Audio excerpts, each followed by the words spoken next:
Boa tarde, meus amigos, irmãos. Que a paz de Jesus possa estar em todos os corações. A Diretoria de Divulgação Doutrinária, mais uma vez, nos dá a oportunidade para a reflexão. E hoje vamos refletir a mensagem intitulada O Testemunho de Tomé, contida no livro Boa Nova, capítulo 16, ditado pelo Espírito Humberto de Campos, ao querido médium Francisco Cândido Xavier. Vamos saber primeiro o que é que significa o nome Tomé. Seu nome está ligado à expressão ver para crer. Significa no grego dídimo, gêmeos, em aramaico tomar. Essa pesquisa foi feita na internet, no dicionário online. Tomé era judeu da Galileia, como os demais discípulos de Jesus, e era pescador.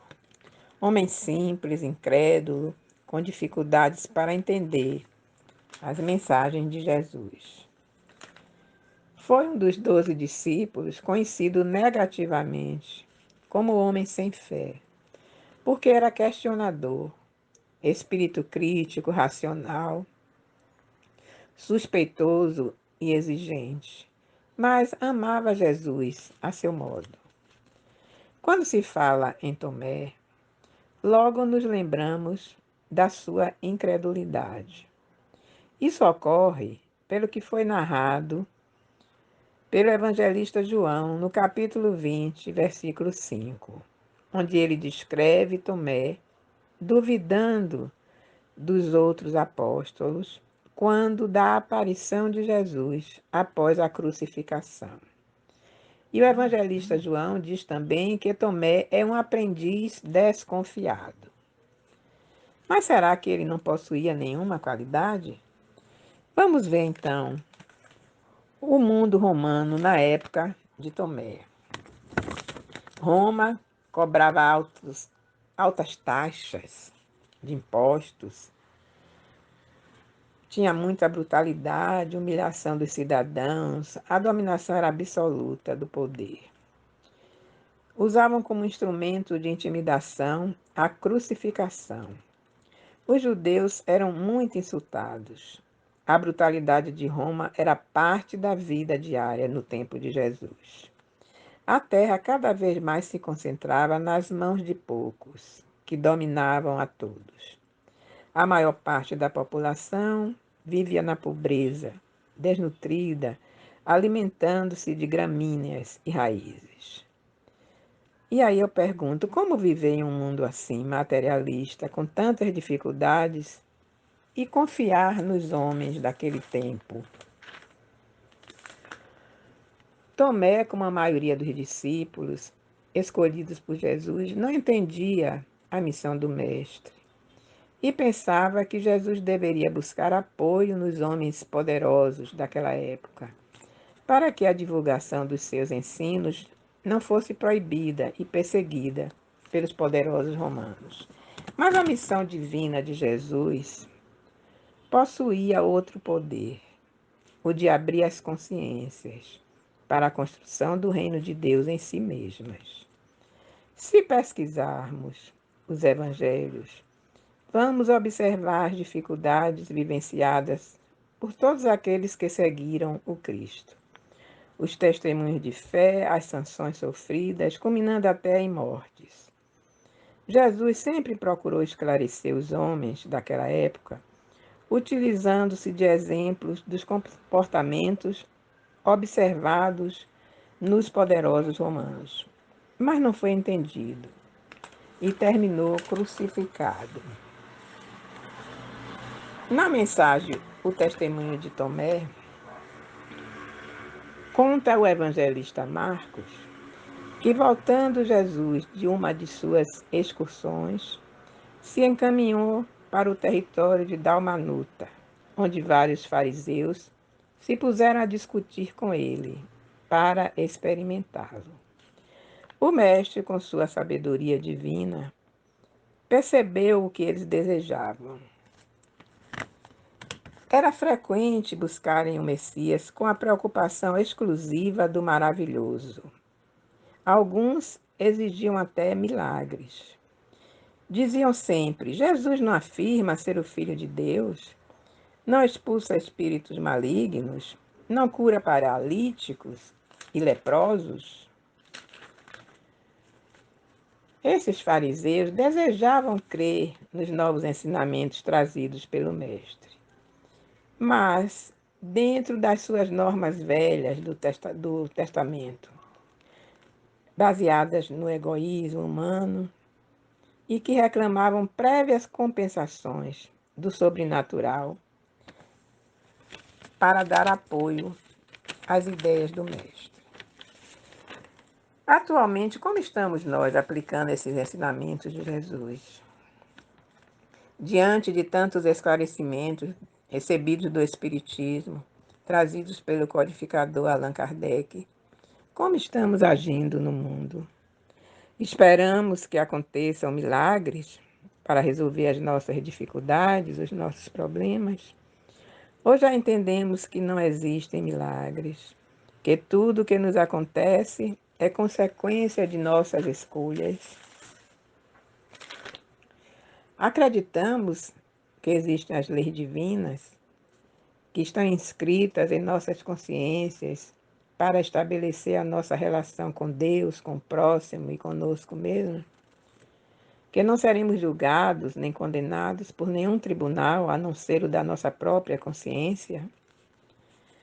De todos os discípulos de Jesus, Tomé era o que mais se preocupava com a influenciação de Jesus junto dos homens considerados mais importantes e mais ricos daquela época. Ele insistia com Jesus para atender às exigências dos fariseus bem aquinhoados de autoridade e de riqueza. Certo dia, de breve repouso em Dalmanuta, o mestre estava descansando na choupana de um velho pescador de nome Zacarias, quando Tomé surgiu de repente, reclamando-lhe a atenção e dizendo-lhe: Senhor, numerosos homens de importância estão na localidade e desejam o sinal de vossa missão divina. Jesus ouviu tudo o que ele disse, mas ficou em silêncio. E Tomé insistiu, dizendo: São altos funcionários de Herodes, em companhia de doutores de Jerusalém, que excursionam por estas paragens. Além disso, estão acompanhados de patrícios romanos, interessados em conhecer o lago e as suas aldeias mais influentes. Esses viajantes ilustres fizeram-me portador de um convite atencioso e amável. Eles vos esperam em casa do centurião Cornélio Cimbro. Jesus ouve tudo que Tomé argumentava, examinando a atitude mental do interlocutor e, com muita serenidade, pergunta: Que desejam eles de mim? Ao que Tomé respondeu: Querem conhecer-vos, mestre. Jesus diz então que não é necessário que o vejam, mas que sintam a verdade que ele trazia do Pai. Tomé, coitado, fica desgostoso com a resposta, mas continua insistindo. E diz: Mestre, mestre, atendei-os. Que será do Evangelho, do Reino e de nós mesmos, sem o apoio desses influentes e prestigiosos? Acreditar na vitória sem o amparo das energias que dominam o mundo? Mostrai-vos a esses homens, revelai-lhes o vosso poder divino. Jesus ouve tudo aquilo e responde: Deus não exige que os homens o conheçam, senão no santuário do perfeito conhecimento de si mesmos. Eu venho de meu Pai e tenho de ensinar as suas verdades divinas. Nunca reclamei dos meus discípulos as suas homenagens pessoais. Apenas tenho recomendado a todos que se amem reciprocamente através da vida. Então Jesus pergunta a Tomé: julgas que o Evangelho do Reino seja uma causa dos homens perecíveis? Se assim fosse, as nossas verdades seriam tão mesquinhas como as edificações precárias do mundo, destinadas à renovação pela morte, nos eternos caminhos do tempo. E faz as perguntas para Tomé, algumas perguntas. Ele diz assim: os patrícios romanos e os doutores de Jerusalém não terão de entregar a alma a Deus algum dia? Quem será, desse modo, o mais forte e poderoso? Deus, que é o Pai de sabedoria infinita, na eternidade de sua glória, ou César romano, que terá de rolar do seu trono, enfeitado de púrpura, para o pó tenebroso da sepultura? Imaginemos, meus amigos, a surpresa de Tomé diante dessas colocações tão sábias feitas por Jesus, contestando o seu ponto de vista. E aí Tomé diz que compreende as observações divinas, mas insiste dizendo que os forasteiros desejavam apenas um sinal de Deus nos céus. E Jesus então faz a pergunta a Tomé: se os fariseus são incapazes de perceber a presença de nosso Pai, que é Deus, né? Como poderão reconhecer-lhe um simples sinal? E complementa dizendo a Tomé: os pais humanos sabem que sem o seu esforço ou sem a generosa cooperação de alguém que os substitua à frente da família, não seria possível o desenvolvimento de seus filhos no que se refere à assistência material.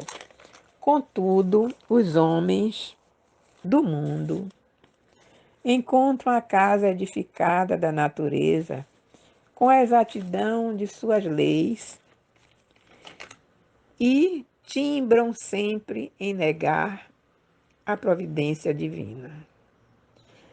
Jesus então recomenda a Tomé: vai e dize-lhes que o Evangelho do Reino não se destina aos que se encontram satisfeitos e confortados na terra. Destina-se justamente aos corações que aspiram a uma vida melhor. Diante da firmeza e convicção do Mestre, o apóstolo Tomé não insistiu mais no assunto e interrogou então ao Mestre: qual será então a nossa senha? Como provar às criaturas que o nosso esforço está com Deus?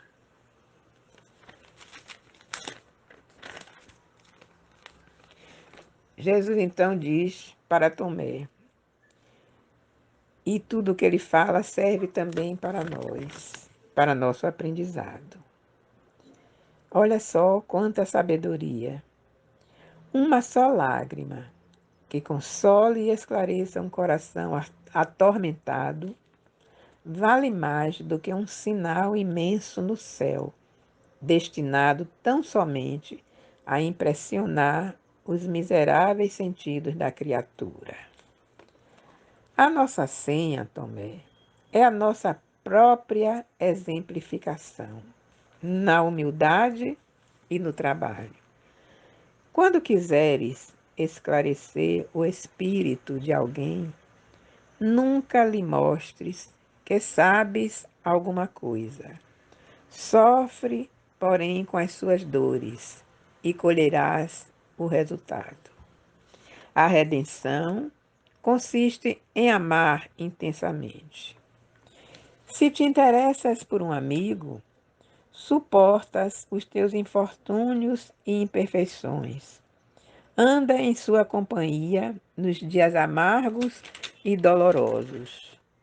O nosso sinal é o do amor, que eleva e santifica, porque só ele tem a luz que atravessa os grandes abismos.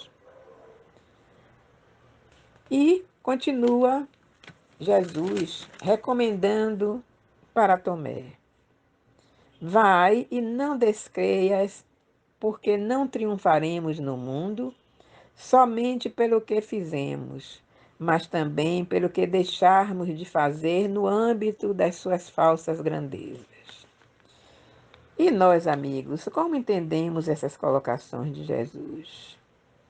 É uma grande oportunidade para refletirmos as nossas crenças, o que precisamos renunciar para seguir Jesus. Tomé teve a sublime oportunidade de acompanhar o Mestre pelas suas peregrinações e, mesmo assim, tinha dúvidas, porque ainda não estava preparado para seguir o Mestre. E nós, como estamos?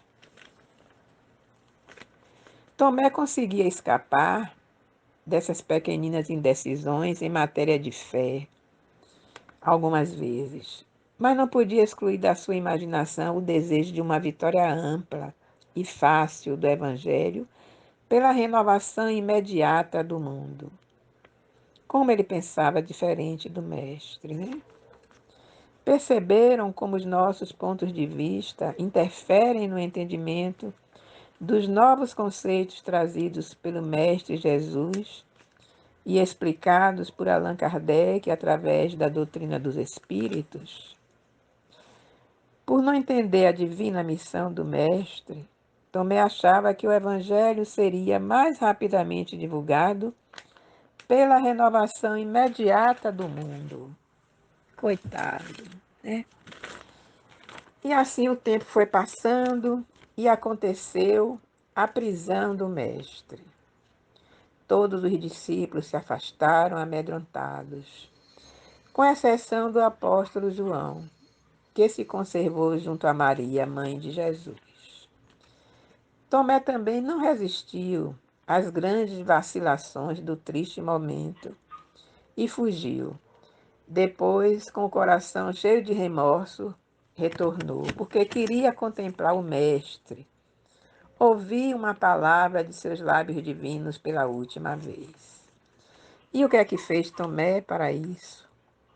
Disfarçando-se de maneira a tornar-se irreconhecível, a fim de se livrar das iras da multidão, Tomé se juntou ao ruidoso cortejo da crucificação.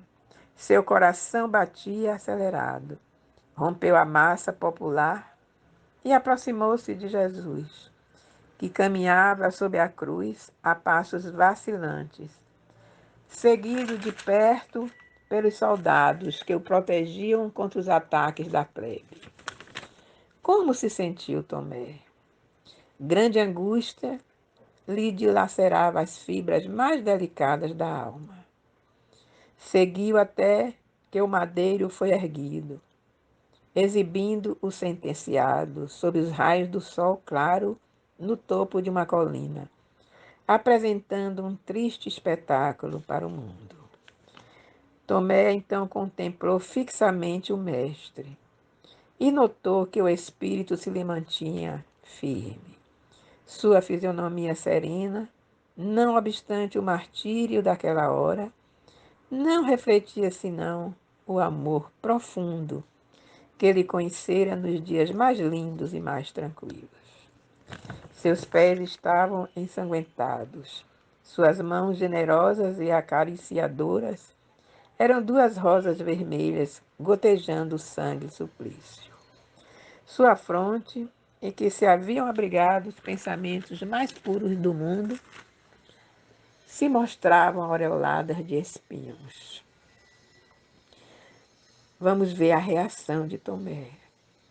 Tomé se pôs a chorar discretamente e logo percebeu como se o olhar do mestre o buscasse entre os milhares de criaturas reunidas, observando que Jesus o fitara e, magnetizado pela sua afeição divina, avançou hesitante. Desejava escutar daqueles lábios adorados a reprovação franca e sincera que merecia o seu condenável procedimento, fugindo ao testemunho da hora extrema, como todos os outros o fizeram também. Aproximou-se então ofegante da cruz e ouviu Jesus dizer-lhe em voz quase imperceptível: Tomé, no Evangelho do Reino, o sinal do céu tem de ser o completo sacrifício de nós mesmos. O apóstolo compreendeu-lhe as palavras e chorou amargamente. Não obstante a advertência do Mestre, feita do cimo da cruz, da humilhação e do sofrimento, o discípulo continuava naquela atitude, quase que se caracterizava por dúvidas invencíveis. E assim somos nós, quase todos nós, em relação a Jesus. Tomé considerava o Cristo a mais alta figura da humanidade, em se tratando do amor que ilumina as estradas escabrosas da vida material. Mas, no que se referia ao raciocínio, mantinha certas restrições. Sua alma se deixava empolgar por inúmeras indecisões, quando a notícia fulgurante da ressurreição, a aparição de Jesus após a crucificação em Jerusalém, por entre vivas manifestações de alegria entre os apóstolos. Incerto de si mesmo, quase vencido na sua escassa fé, o discípulo procurou os amigos diletos, ansiando pela manifestação do Mestre adorado. Reunido a pequena comunidade, depois das preces habituais, Jesus penetrou na sala humilde, com sereno sorriso, desejando aos companheiros paz e bom ânimo, como nos dias venturosos e risonhos da Galileia. Imaginemos a emoção de Tomé com a presença de Jesus em espírito. O coração dele bateu precipitado e ergueu os olhos para ver aquele seu mestre querido. E Jesus, percebendo-lhe os pensamentos mais ocultos, aproximou-se do discípulo de fé vacilante e o convidou a tocar nas suas chagas. E disse bondosamente: Tomé, põe a tua mão nas minhas chagas e não te esqueças de que é o sinal. Tomé notou um clarão novo a penetrar-lhe a alma. Compreendeu finalmente que o martírio do coração que ama se reveste de misterioso poder. Tocado pela humildade do mestre redivivo, prosternou-se e chorou.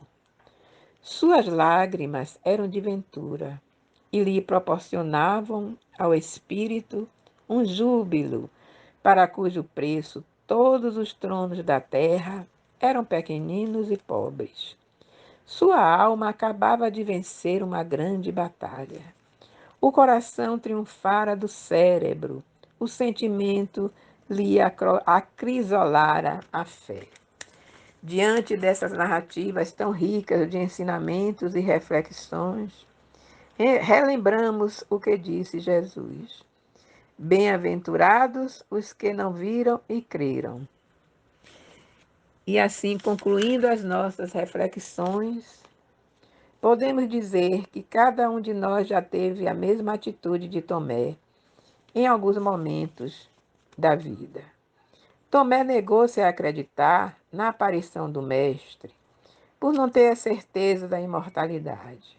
E nós que temos essa comprovação, por que duvidamos ainda e nos desesperamos quando da separação momentânea de algum ser querido? Vivemos negando os ensinamentos de Jesus e dos espíritos codificadores do Espiritismo, porque não acreditamos que somos espíritos imortais. Reflitamos, amigos, o Cristo espera por nós e confia na nossa transformação moral. Atualmente estamos vivendo momentos de descrenças e o medo de desencarnar pela Covid-19 tomou conta de nossa existência. Vamos reativar a nossa fé. Vamos confiar na misericórdia divina, que está aí à disposição de todos nós. Não temos ideia do socorro, do auxílio, que está sendo oferecido para todos aqueles que estão desencarnando da Covid-19 e para aqueles que estão nos hospitais, que muitas vezes não desencarnam e retornam para os seus lares, recebendo o auxílio da espiritualidade generosa. A providência divina não nos abandona e não nos abandonará. Confiemos em Deus, confiemos em Jesus. Confiemos nos espíritos amigos que estão trabalhando em benefício da humanidade. Que Deus abençoe a todos nós, que nos envolva em paz e luz, que fortaleça a nossa fé, para continuarmos firmes, convictos de que um dia todos nós estaremos no mundo espiritual e que a imortalidade é verdadeira, não é milagre, não é sobrenatural. Deus nos criou para a vida imortal. Que a paz do Cristo possa estar em todos os corações. Que assim seja.